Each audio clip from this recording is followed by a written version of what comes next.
Hello, I'm Tom Dope. I'm Director of the National Center for Genome Analysis Support in the Institute for Basic Technologies. And it's my pleasure today to introduce David Hawley as the PTI speaker. David here is a professor in sciences, also biology, also anthropology, professor of online sedimentary geology. Fascinating. He's the curator of the Hydrological collection, and he also works at the Chicago Field Museum. David's group is part of the Preparing for Environmental Change challenge, and it's entirely appropriate. David's group studies vegetation ecology with a focus on how climate change and geographies affect vegetation, community composition. This includes responses to environmental change, analysis of evolution, ecology, phylogenetics, biogeography, and speciation. And given that there are millions and millions of years of biological response to climate change, we probably know a lot about it that can now be, for better or worse, applied to our current situation. So, yeah, thank you very much, and thank you for coming. That's a quite good introduction because that is more or less what I want to talk to you about. I am a paleontologist, and as a paleontologist, study a lot about how organisms have responded to environmental changes in Earth's history. And that's what brought me into this Prepared for Environmental Change Grand Challenge project. And I'm the associate director. I'll introduce the team in just a bit. But what I want to do today is first introduce you a bit to an overview of this Grand Challenge project, then talk to you a little bit about climate and environmental change and sort of what the motivation for this project is and what some of the problems are that we need to solve. And then sort of end in the last third of it talking a little bit about one component of this project, which is a modeling component, which makes a lot of use of IU's IT infrastructure. So the Prepared for Environmental Change Grand Challenge is one of 3 grand challenges that have been funded. The very first one was the Precision Health Initiative, which is largely based in the IU Medical School, but has threads that come out across several campuses, including this one. We were the second to be awarded the Prepared for Environmental Change. We started off officially in May of 2017, and then very recently one on opioid addictions or addictions in general has just been announced. And there may or may not be another call for Grand Challenge. I think I understand that this is probably all of them they'll fund. Each one of these is a multi-million-dollar investment, and let me think what I have coming up here. It is doing several things. It's hiring new faculty and new researchers on campus. It's funding projects, and it's upgrading infrastructure. All of that related to the theme of the Grand Challenge. And in addition to that, one of the goals of it is to address a challenge that is not only important to the world, but is also important to the state of Indiana. So all of these grand challenges have part of their focus aimed at the state and to stakeholders in the state. So a lot of what I'll talk to you today about is, in fact, centered on the state of Indiana for that very reason. The motivation for the Prepared for Environmental Change Grand Challenge is probably fairly obvious, but maybe not. These are just sort of a few factoids about climate and environmental change. And in fact, we purposely use the word environmental change because we're not completely focused on climate. There's a lot of other environmental changes that have been happening over the past century and are accelerating today, just related to people, our our population level, how we use the land, etc. But just a few factoids. In the last 5 years in Indiana, extreme weather events have cost the state about $6 billion. And those range from things like tornadoes. There have been some major tornadoes that have hit specifically the city of Kokomo several times in the last year. There are floods, so on. Rainfall is generally increasing in the state, and particularly in the spring and the fall, which is crop season time. Temperatures are projected to rise by about 4 degrees Celsius by mid-century, and I'll talk to you about that a little bit more later. And Indiana's crops are potentially affected by these sorts of things. Shorter and less intense winters have affected insect populations, so things like Lyme disease or emerald ash borer, etc., are on the increase. And even things like the Great Lakes that in this part of the state we don't think about all that much, but are quite important to the state, will be affected, and particularly water quality and fisheries are likely to be affected. So this grand challenge is really sort of aimed at planning intelligently to avoid obvious problems like flooded fields at the time you need to be harvesting, or floods in communities, or what have you. So our challenge, so to speak, is to learn enough about what's happening to be prepared and to be able to prosper in the face of change, because we will be facing change no matter what happens. And I'll also tell you a little bit more about that. So the Prepared for Environmental Change Grand Challenge is intended to address global problems and solutions as they'll play out in the state of Indiana, and ultimately how they'll play out globally. We're addressing both local problems, and some parts of our research are quite focused on Indiana problems, but there's also a much more global aspect to the research that is aimed at understanding how Indiana and the Midwest fit into larger trends, and learning about the processes that affect these trends. Specifically, the goals, if you sort of boil them down into 4 points, are to develop accurate projections of climatic, hydrographic, biotic, disease risk change. So understanding what's coming. And a lot of what I'm going to talk to you about today is focused on that first point. It's not a simple task because there's a lot that we don't know, and it also involves modeling. So those two aspects are going to come together in that point.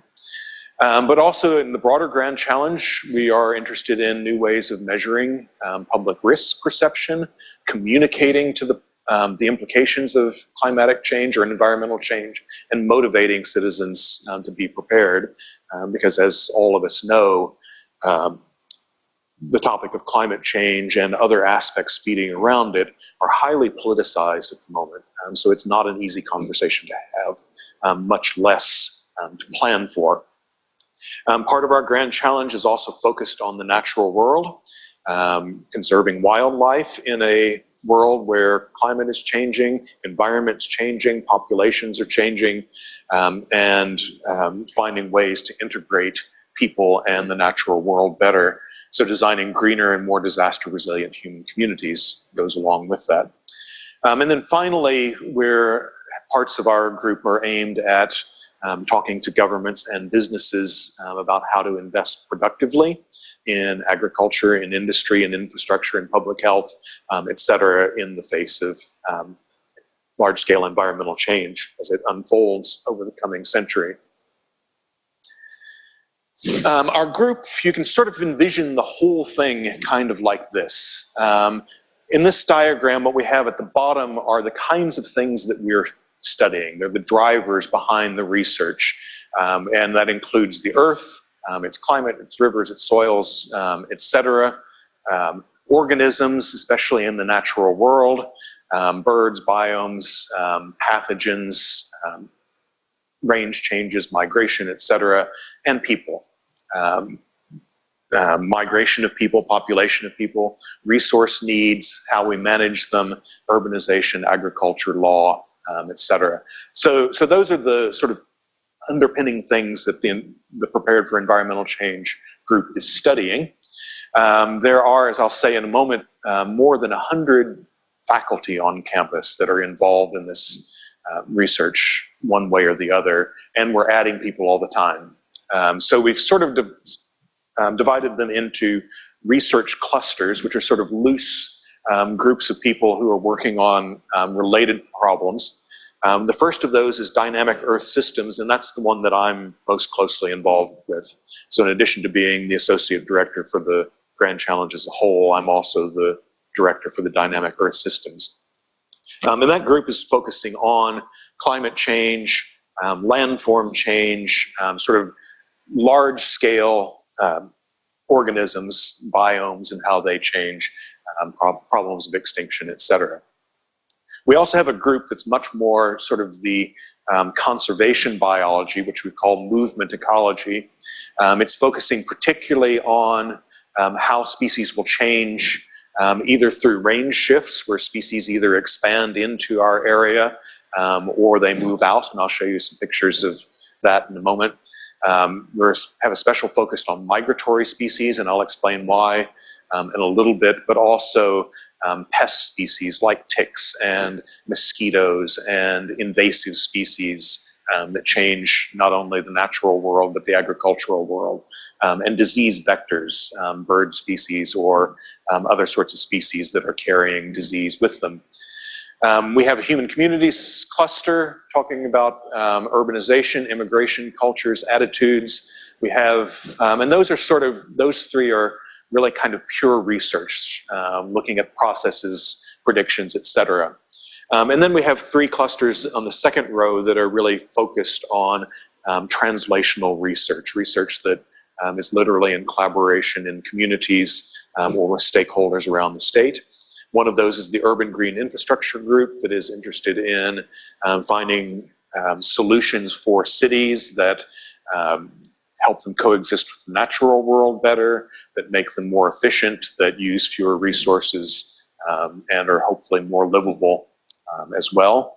A public-private conservation group, which is aimed at sort of law, policy, incentives, structures for people and companies and whoever to participate in solutions. And then finally, a communication group that involves the new media school, the art school, and other groups around campus that are focused on how do people perceive the threats of environmental change, how do you communicate to them, what are the narratives that people, that grab people.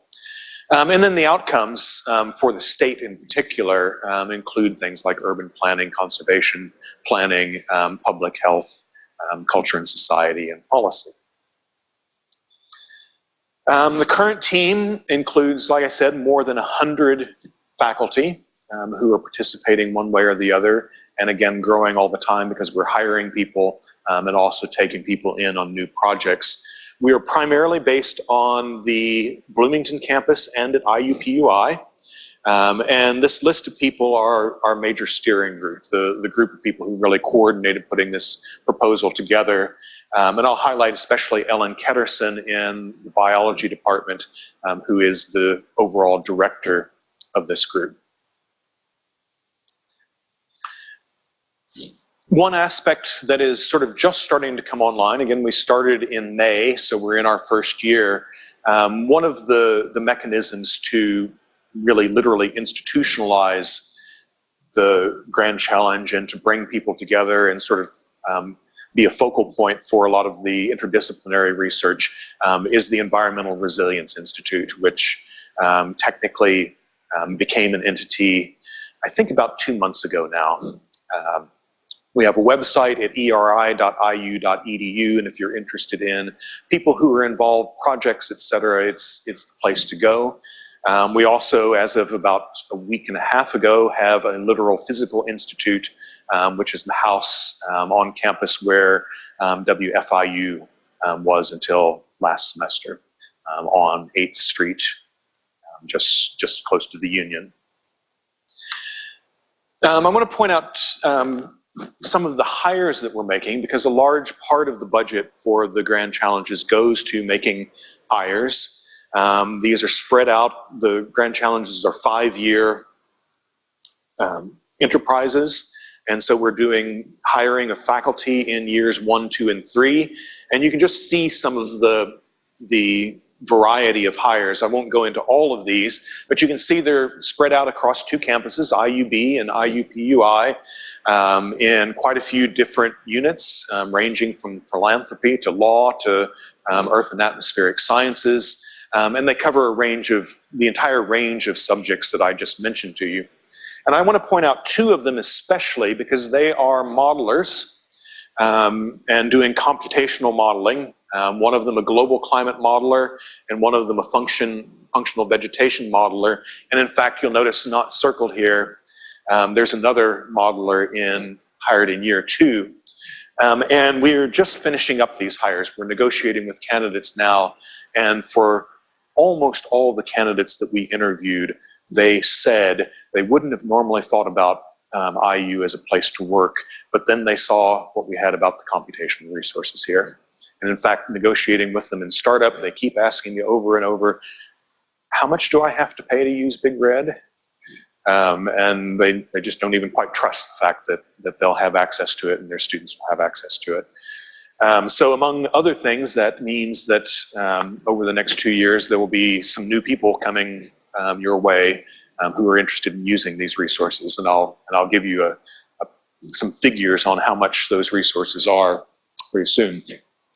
We are also hiring in parallel this year 13 fellows of the Environmental Resilience Institute. And so these are essentially junior faculty. They're hired as research scientists, also sort of across the breadth of the subjects that I talked about.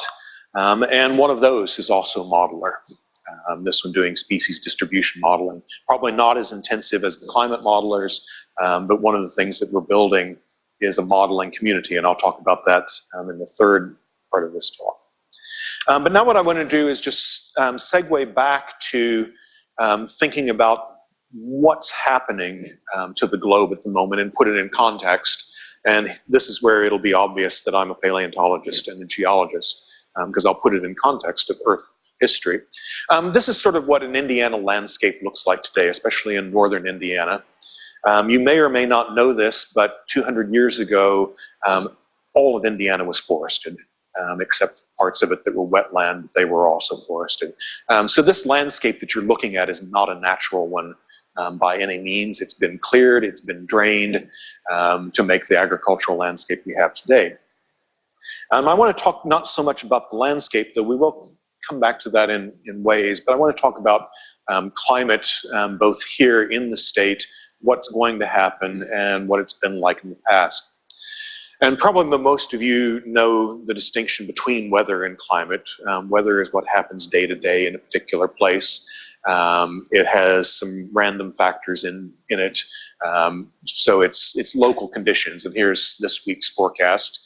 We're about to go back to some ice again, and then it gets sunnier and a little bit warmer. And so we have ups and downs in weather. Climate is average weather. So it's averaged over a long enough period of time that you start to see the patterns. So this is Bloomington's climate with sort of the average daytime high, the average daytime low through the year, and of course is warmer in the summer and cooler in the winter, and the bars behind there are the average precipitation. And it's that one is interested in when studying climate, because climate changes as we're experiencing them right now are small compared to the fluctuations in weather.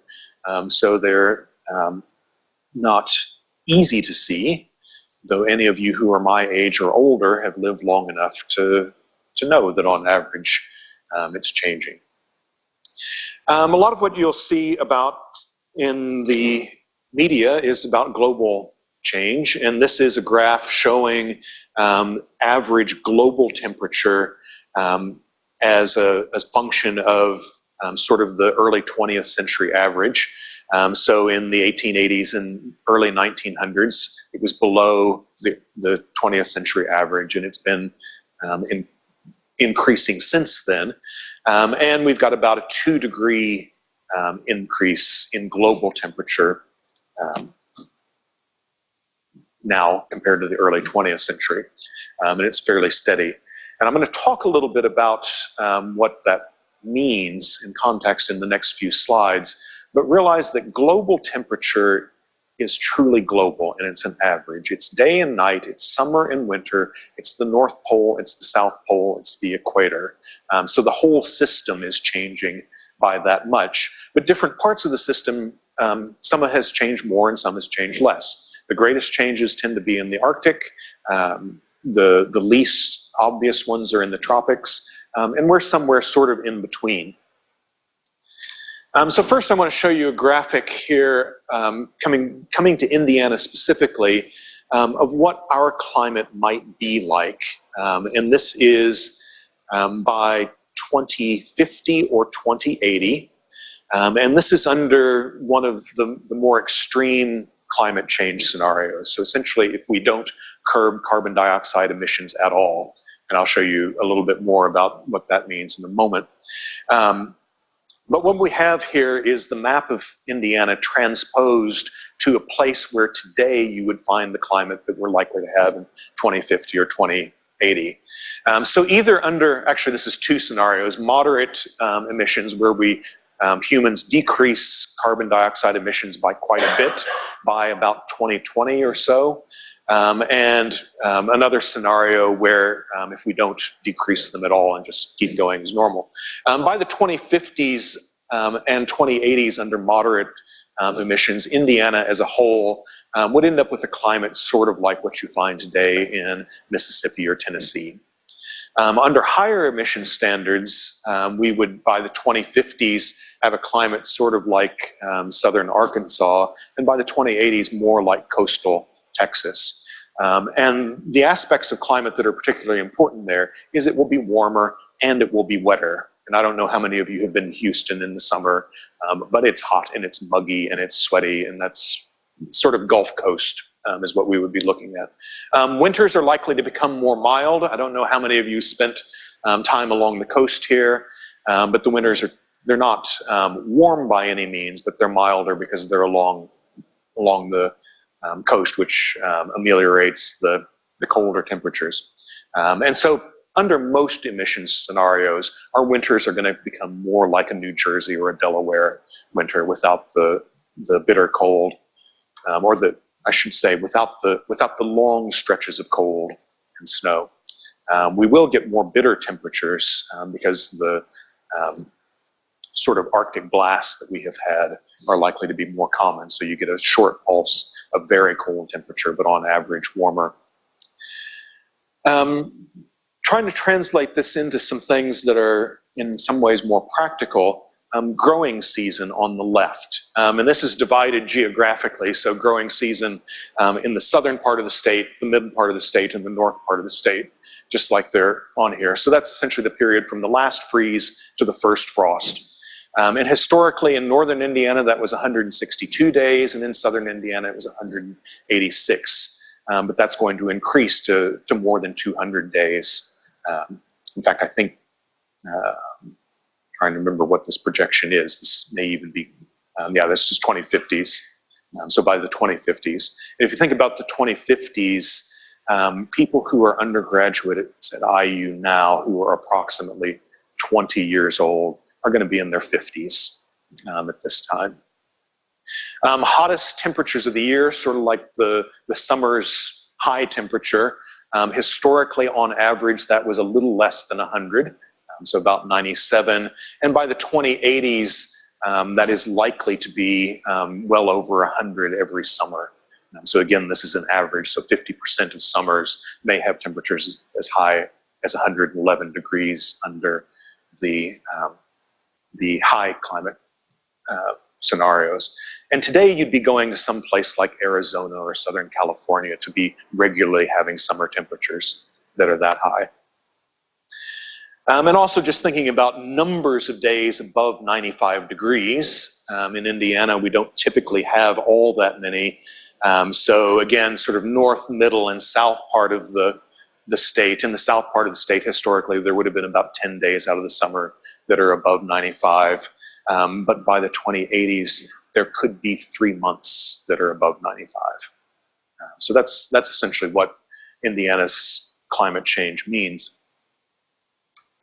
I want to put this in context, though, to give you an idea of what the scale of change is compared to Earth history in the past.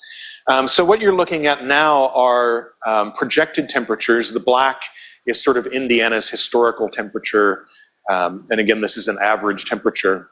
And then these are two climate projections. One with the medium scenario where across the globe we curb greenhouse emissions by 20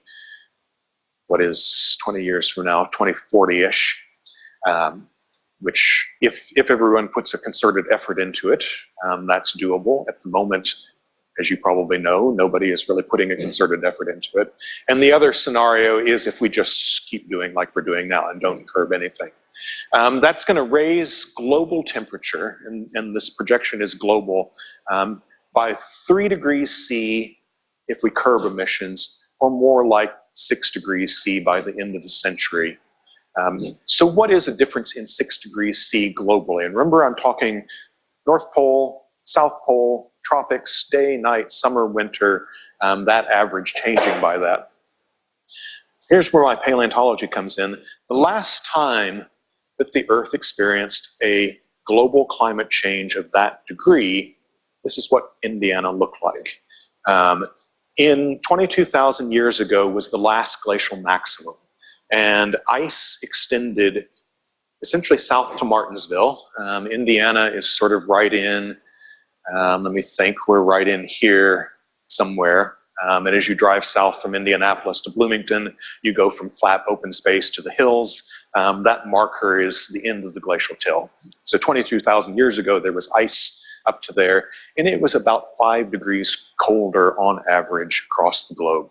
So that's what a 5-degree temperature can mean. We're going the opposite direction, of course. I think I've got a slide here in a moment that shows something about glacial interglacial cycles, which have been going on for the last 2 million years. We have unquestionably moved ourselves out of glacial interglacial cycles. We're not going to go back to a glacial at the moment. This is driven largely by adding carbon dioxide to the atmosphere, which is a greenhouse gas, which means it traps more heat close to the Earth than it allows to radiate into space. And we are currently, as of this month more or less, about 408 parts per mil is how that's parts per million. So if you're measuring the atmosphere, 408 out of every molecule in the atmosphere is carbon dioxide. That's not very much, but carbon dioxide is always a small component of the atmosphere, but it traps in a lot of heat. So how does this fit in the context?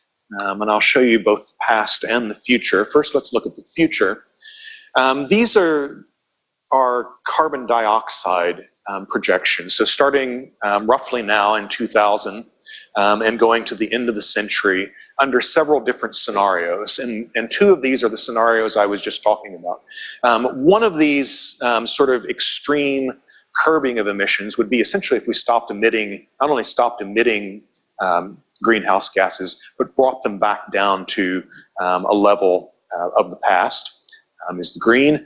The red is if we just keep emitting at the rate that we are now, we would be going up to nearly 1,000 points per mil. And this medium one, if we sort of curb most emissions by 20 years from now, we would be going to about 550 parts per mil. So remember those numbers, almost 1,000 or about 500. Or where we're going. And this is a hopeful, this is sort of a Paris Accords reduction right here.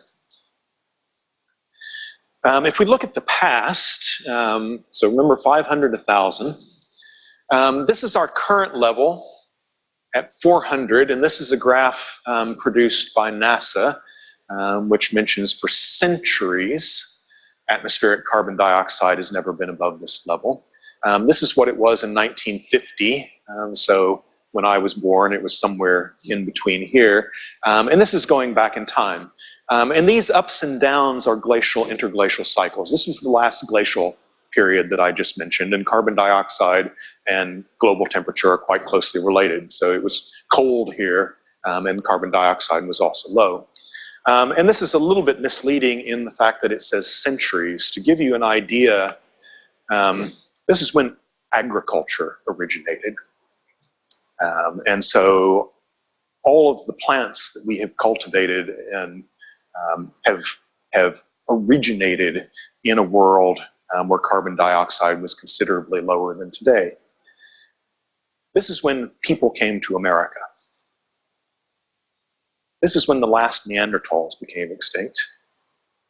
This is when Homo sapiens, our species, first arrived in Europe. And this is when our species first appeared on Earth altogether. This is more than just centuries. This is 2 million years, and our species only goes back 200,000. So our entire species, all of the organisms we interact with, all of the natural communities, etc., originated in a world that was below this threshold from 1950. And we're going way outside that loop. And in fact, you might ask, so you'll notice we can go back 500,000 years on this graph, and we're still below that 1950 level.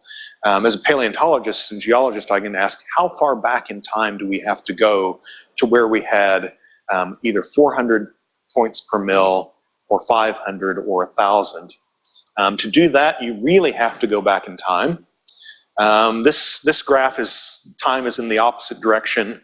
Present is here, and we're going back now 50 million years. So if we look at the 400 today's, the last time we were at 400 points per mil was about 20 million years ago. The last time we were at 500 points per mil was 25 to 30 million. And the last time we were 1,000 points per mil was about 35 to 50 million years ago. And to put that in context, horses, the one-toed horse, you've probably all seen textbook pictures of horse evolution, originated about then. Three-toed horses lived about then, and not completely three-toed, but mostly a one-toed horse. Really three-toed horses lived about then, and the five-toed horses that were the little tiny ancestors lived about 50 million years ago. So where we're going with medium level scenarios is essentially back to the time of three-toed horses. And if we were to go to 1,000, we're going more or less back to the time of five-toed horses. And the world was really different then. Notice carbon dioxide, and one of the things I can say as a geologist, carbon dioxide levels through human history have been unusually low for global history. It is easy for the Earth to go back into a state where they're much higher. And you can see back here 50 million years ago, they were normally well above 1,000 parts per mil. And we know what the world was like then, and it was quite different. This map is showing you some fossil sites around the world. All of these are fossil plants. And the squares and the circles are coded. The squares are where there were palms. The triangles are where there were cycads, which are the big ferny, sort of tough ferny looking things that live in Australia and places like that today. And the circles are just simply no frost intolerant plants. And notice up in Greenland, there was no frost in Greenland, northern Greenland then, or down here on the peninsula of Antarctica. And this is 50 million years ago when we were above 1,000 parts per mil. Global mean annual temperature at that time was greater than 28 degrees C. It's 14 degrees C now, so that's about a 14 degrees difference. And to put that into real context, these points in Antarctica and northern Greenland, the equivalent of having no frost intolerant plants is a 9 or 10 USDA hardiness zone. So they had a climate more like Florida. And we have fossil boas and fossil monkeys and things like that from those places. So in other words, if we were to go on the trajectory of 1,000 parts per mil by the end of the century, not millions of years or thousands of years, but really just beyond the lifetimes of our current undergraduate students probably, the carbon dioxide levels are equivalent to what they were then. And what that means is we're going into completely uncharted territory, because of course we're not going to go back to a world exactly like this with 5-toed horses or anything, because they've become extinct. And I want to round out this by saying that the Earth doesn't change quickly. So carbon dioxide level in the atmosphere, that changes pretty quickly. You put some in, it spreads around, and we can measure it pretty quickly. But all sorts of things actually have a long lag time before they start kicking in. So this is projected global mean sea level rise between 2000 and 2100, which is, even under the most extreme scenario, is less than a meter. So raising about my knee height here, which in itself is not so drastic, unless you happen to live near the coast on land that's approximately at sea level, which a lot of people do. But what's driving this is the melting of continental ice, so like on Antarctica. And if we go along that threshold above, we will start to melt Antarctica. And again, speaking as a geologist and paleontologist, what you're looking at here is a map showing lines where the last glaciation disappeared as it melted. So 18,000 years ago-ish. You can see some numbers here. Glacial margins were essentially along Long Island 28,000 years ago, and as that melted, we go back to 18,000, 17,000, 15,000, 14,000, 13,000. That's a long period of time that it takes ice to melt. And if presumably most of you have seen parking lots where they have scooped up snow into a big pile, and it takes until March or April or May to melt. Big masses of ice like that take a long time to melt. So the sea level rise by the end of the century is essentially just the first blip of sea level rise. If Greenland and Antarctica were to melt, these are the projected sea level rises over hundreds to thousands of years. So we would be talking more like potentially something like 30 to 40 meters of sea level rise over millennia, which we don't have to plan for immediately. But the effects, the take-home point here is that we'll see some of the effects by the end of the century, but a lot of those effects are still happening, and they happen more slowly. And one of the things that we really don't know very much about is how those things interact, because in historical time, we've never had these long-term interactions. We've only seen sort of short-term weather, small climate changes, and that brings me right back into the grand challenge, and I'll wrap this up here pretty quickly. The group that I'm most closely associated with in the Grand Challenge is really aimed at studying those processes, how they interact with one another, how they're going to play out, etc. So asking not only how will Indiana's climate change, but how will climate change interact with other kinds of environmental change? Will there be thresholds and tipping points like starting to melt glacial ice, which will produce long-term trends that we haven't been seeing yet? How do those affect quite practical things like storms and rivers and groundwater and erosion and vegetation and animal species, but also just simply how do those processes work? Because there's a lot about those processes we only barely understand. So there's a lot of primary research about them.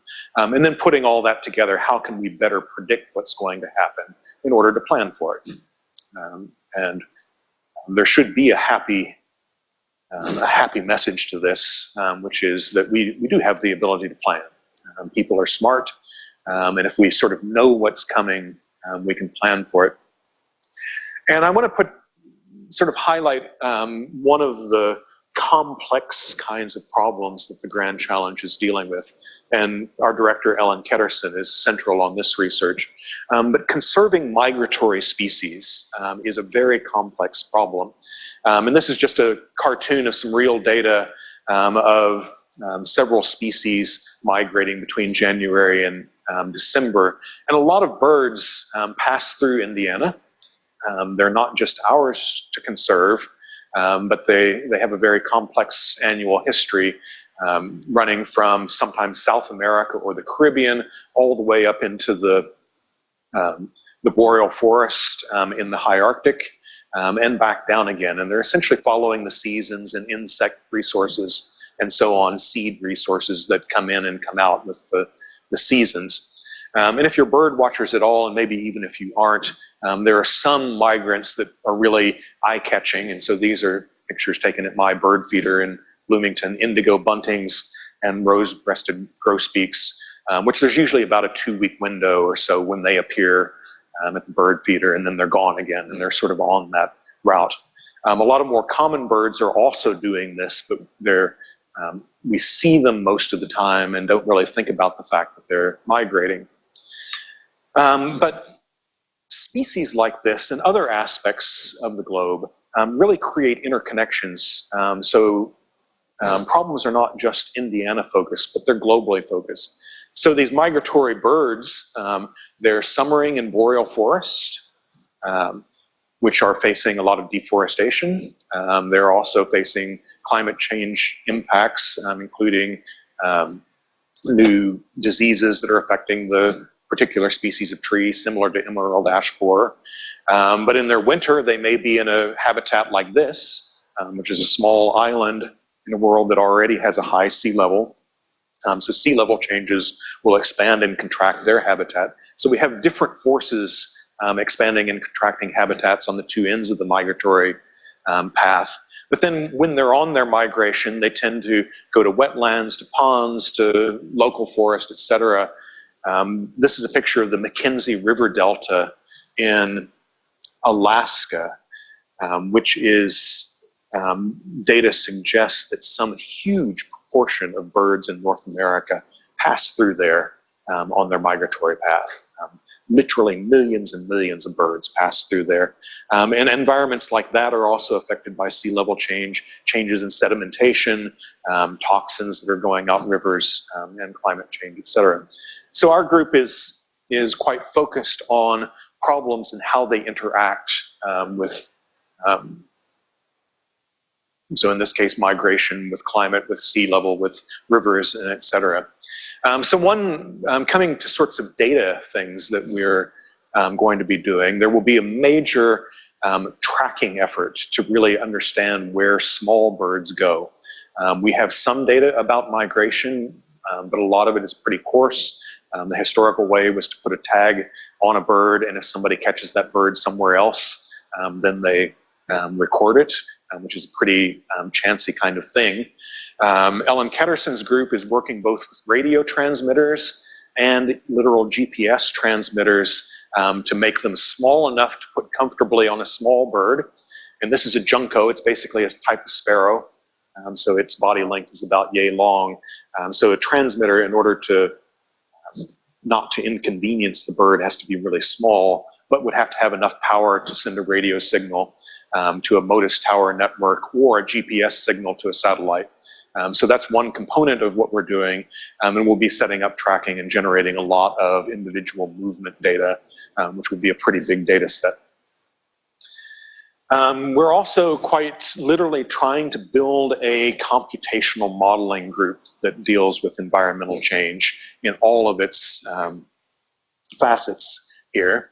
And I use computational infrastructure is a really big attractor to being able to do that. So these are some people who are doing computational modeling, and we're trying to get them in all sorts of ranges here. We won't be a big modeling center like some of the climate centers, but we hope to be a diverse modeling center that has the capacity for integrating. So we'll have 4 climate modelers. 2 of them we have already. Actually, technically 3 of them we have already, and we're adding 2 more faculty. We have a hydrological modeler, which is groundwater. 3 people working on river system and stream system modeling. We'll have 4 vegetation modelers, 3 of whom are already on campus, and we're hiring a 4th who really sort of bleeds into climate modeling. We have a landscape modeler and 2 people doing species distribution modeling, 1 of whom will be new. And they'll all be using a lot of the computational and storage resources that many of you take care of. And I'm going to tell you just a little bit about some of the climate modeling. Climate modeling especially is a computationally intense thing, and it's also a storage intense thing. And one of the components of this will be regional climate modeling. Global climate modeling, any climate modeling, is the way it's done is you sort of divide the region up into cells. And in those cells you have parameters for airflow and temperature and updrafts and carbon dioxide and what have you. And they interact using differential equations and laws of physics. But then each cell sort of translates its output to the next cell, which takes it as input, etc. And a global climate model, Indiana has about 2 cells on it, so it's not very specific. So there's going to be a major regional climate modeling component, which usually uses a system called WRF, and we already have some of those models running on BigRedII+. This is some of the output that you get for it. You would get much more specific data. In this particular case, this is numbers of days above 95 degrees Fahrenheit under several different carbon dioxide scenarios. Each one of these, to run one of these climate change scenarios, and what I mean by that is one of the scenarios that has, say, unabated carbon dioxide emissions. One of those scenarios uses 4,300 core hours per year of the simulation. No, actually per month of the simulation. And if you're running your simulation over 12 months of the year, and then over a period of like 20 years to get an average, since we're looking at climate rather than weather, that's 10 million core hours for one of those. And we're planning to do at least 3 different scenarios. So something like 30 million core hours goes into a climate model like that. And that doesn't include the downstream visualization, processing, and what have you. The input storage, the data that goes into the model, is about 14 terabytes. And the storage for one of those scenarios is about 82 gigabytes. So it's a computationally intense thing. And we've been quite, we feel quite fortunate to have special resources on BigRedII+ for that. We're also collecting landscape data, and I'll show you why in the next slides. But this is a LiDAR drone that we're in the process of purchasing. This is its test flight. Brian Unites in Earth and Atmospheric Science is looking at landscape changes, and we're also using it to look at vegetation changes. And you may not realize it, most people don't, I think, that our landscape is quite closely related to climate. And this is a LiDAR picture of just east of Bloomington. Here's 46, just coming out of Bloomington as you start to go down into the Creek Valley if you're going off towards Brown County. And so this is the area just north of 46. So in some ways it is just almost directly east of where we're sitting right now by about 5 miles. What you're looking at is the topographic, high-resolution topographic relief of the hills, and notice that they're steeper on the north side. North side is steeper, the south side is less steep, and it has creeks running down it, whereas the north side is so steep that it doesn't typically have those, and that's repeated again and again. If you ever walk around Lake Griffey, you kind of know that's true because the main path walks along the north side of Lake Griffey. So Lake Griffey is sitting in one of these depressions, so the north side of Lake Griffey is one of these less steep sides. It's harder to walk on the south side because it's steep. And this is climate related because there's been more sort of different sorts of vegetation on the sides of these hills, which keep them from eroding at different rates. So there's essentially more vegetation throughout the year on the south side than there is on the more exposed north side. So if we change the vegetation and if we change the climate, we have a reasonable chance of changing the sedimentation, either capturing more sediments in these valleys or eroding off a lot of sediments. And that can happen pretty quickly. This is going to be hard to see, I guess. This is an aerial photo of just a place where there was a forest fire which removed the vegetation temporarily, and you can actually see it better on the monitor in the back. What you get is actually quite quick erosion in those streams and gullies that are really removing a lot of soil. And if that happens on a long-term basis, meaning over years or decades, there's a chance of losing a huge amount of soil, because the south sides of all of these are essentially soil that's accumulated there. Or conversely, if the vegetation becomes more dense, then you would get it accumulating on the other parts of those valleys, and you'd fill the valleys up. And that's a process that can actually unfold over 10, 20, 30 years, depending on the circumstances. And we really don't know what to expect over the next 20 or 30 years in terms of that. So Brian Unites is a landscape modeler. This is sort of a dramatic computational landscape model, sort of on geological timescales of a mountain range building up. But it works on similar principles. It's divided into cells. There's uplift, there's erosion rates, and those are controlled by temperature and precipitation and the stream flows, etc. So they'll be working on problems like that. We also have some people who are working on river modeling. This is just sort of storm discharge. As precipitation changes, so too will the amount of water flowing through streams. And Adam Ward and his group in SPIA are working on models that will help predict that. And this is just a test run. It's in some river system in Iowa, where they're comparing the model versus the observed over the last few decades to get that model right. And then I think this is finally looking at sort of the downstream effects. This is a historical Landsat picture of the Mississippi River Delta out at the very end, and it's showing how much the land has changed over since 1984 to 2014. And the amount of sediment coming down the river affects that, the amount of water coming down the river affects that, sea level affects it, and also doing things like oil drilling and removing drinking water from the aquifers changes a lot of parameters that change the effects of the delta. And given what I just said about sedimentation changes, they'll have effects here too. So there's a group who is working on modeling river systems and deltas and how those parameters go into them. Again, all with the aim of better predictions for the long term for planning. And then I'll leave you with some species. This is my own work. What you're looking at here is what's called a species distribution model. It's of some living rattlesnake species done by one of my graduate students who was working on a project of rattlesnakes. But it's essentially, if you went back through time, through the glacial and interglacial cycles that we just talked about, 300,000 years, this is how the ranges of those species would have changed in the past as the climate changed. Because rattlesnakes are cold-blooded, they're quite sensitive to climate. And you can see there's just huge changes in geographic ranges. And my student quantified how fast they're changing through these sort of extreme climate cycles.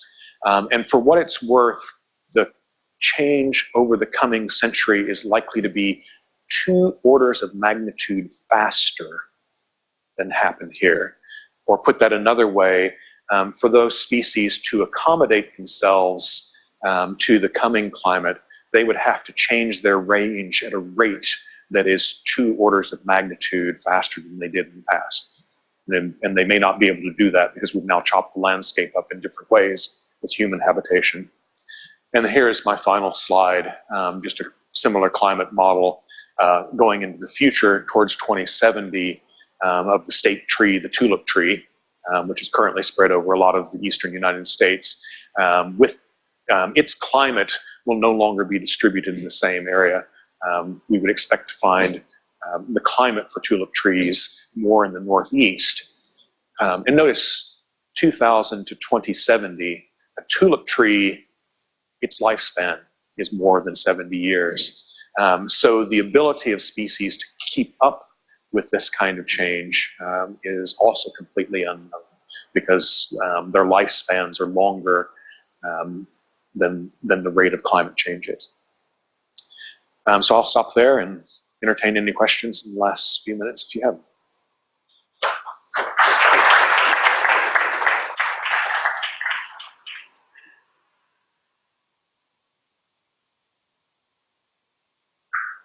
Anybody have any questions? Are you going to be doing any sort of like extreme weather modeling? Like, for example, like how many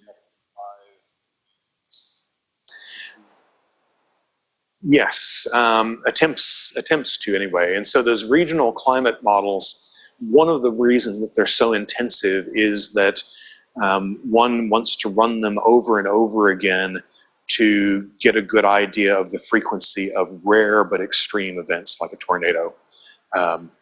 Some of those are easier to predict than others. So frequency of major rainstorms is easier to predict than tornadoes, because tornadoes have such specific sets of circumstances. But yes, that is one of the main aims, particularly of Chan Q, who's one of the 4 climate modelers. He's interested in the properties of how major storm events form, either hurricanes and cyclones or tornadoes, and trying, one, to understand the process by which they form better in order to better predict them, but then also doing modeling experiments that would give us a better idea of the frequency of them. And in some sense, with tornadoes, it's not only the frequency, but the season. And one thing that's already obvious is the tornado season has changed. So I mentioned I think there have been 3 major tornadoes that have hit Kokomo, and I heard Kokomo's mayor talk about them. And one of the comments he made is that all of them have occurred outside what would have been the tornado season in the early 20th century.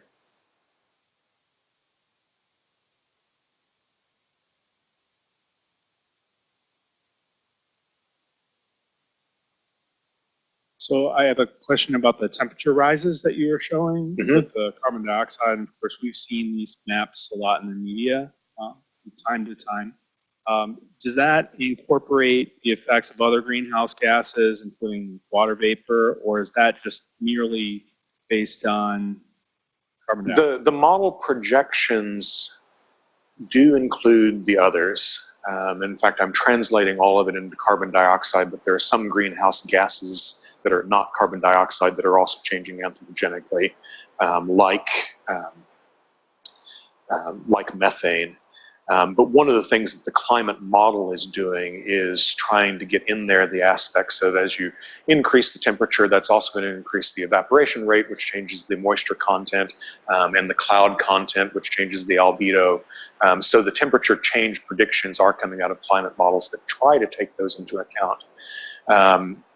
In many senses, though, they are fairly simplistic still at the moment. So cloud cover is something that's notoriously difficult to model, and a lot of the sort of hardcore research in climate modeling is about clouds and chemicals in the atmosphere. And one of the hires that we're trying to land right now is somebody who's focusing on those kind of questions.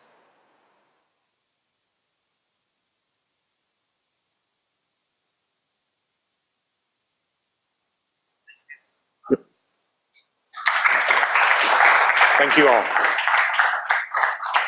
Yes, David, thank you very much. And please reach out to all of these new researchers who are coming to fellows, and all of them, let them know what things Research Technologies is able to provide. If you ever have them in one spot and would like us to come talk to them in some way to let them know the services and tools we have, that might be really good. Coming up on April 5th, this is Thursday, we have the Research Services Expo in the main library. So all of our services will be there. And we'll also have a guest, our next speaker, our next seminar series speaker will be that Thursday at noon over lunch, just to let our audience know as well. So I'm looking forward to seeing people Thursday, April 5th. Thank you.